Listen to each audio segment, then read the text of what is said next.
Hello friends, welcome to foods of India. இன்றைக்கி நம்ம பார்க்க போகிற ரெசிபி 5 நிமிஷத்தில் ஈஸியாக செய்யக்கூடிய கிராமத்து ஸ்டைல் மிளகு ரசம். இந்த மிளகு ரசம் ஜீரண சக்திக்கு ரொம்ப நல்லது. பொதுவாக கிராமத்துலலாம் எண்ணெய் தேய்ச்சி குளித்தா அன்றைக்கி கட்டாயம் இந்த மிளகு ரசம் எடுத்துப்பாங்க. சளி காய்ச்சல் இருந்ததுன்னா இந்த மிளகு ரசம் எடுத்துக்கிறது ரொம்ப நல்லது.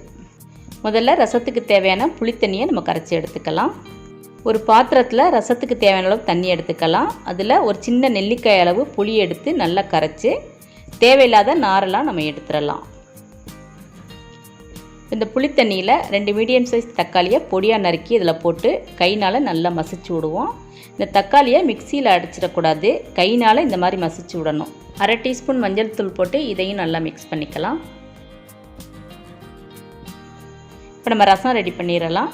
ஒரு மிக்சி ஜாரில் 2 டீஸ்பூன் மிளகு, 1 டீஸ்பூன் ஜீரகம், இது கூடவே 2 மிளகா வத்தல், 1 பச்சை மிளகா, தேவையான அளவு பூண்டு எடுத்துக்கலாம்.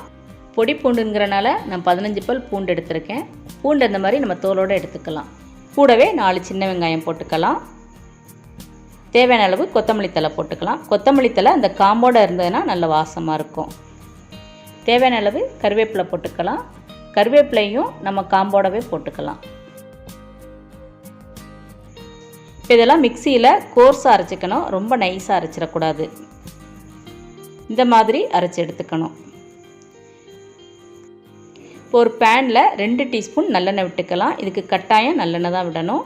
இப்போ அடுப்பை சிம்மில் வச்சுக்கலாம். எண்ணெய் நல்லா சூடான உடனே 1/2 டீஸ்பூன் கடுகுளுந்தம்பருப்பு போட்டுக்கலாம்.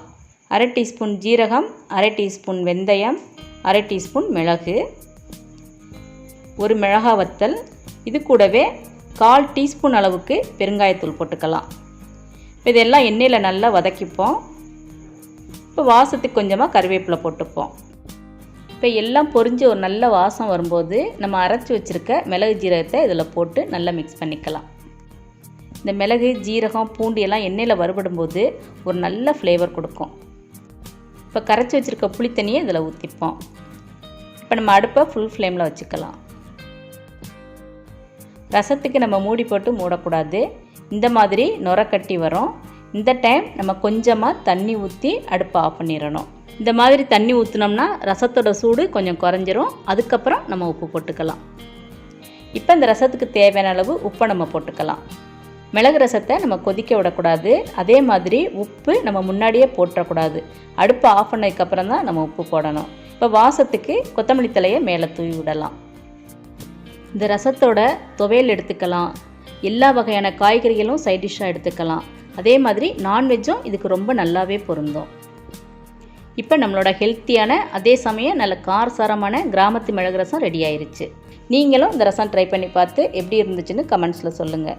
இந்த வீடியோ உங்களுக்கு பிடிச்சிருந்தா லைக் பண்ணுங்கள், ஷேர் பண்ணுங்கள். இந்த சேனலை சப்ஸ்கிரைப் பண்ணுங்கள். தேங்க்ஸ் ஃபார் வாட்சிங்.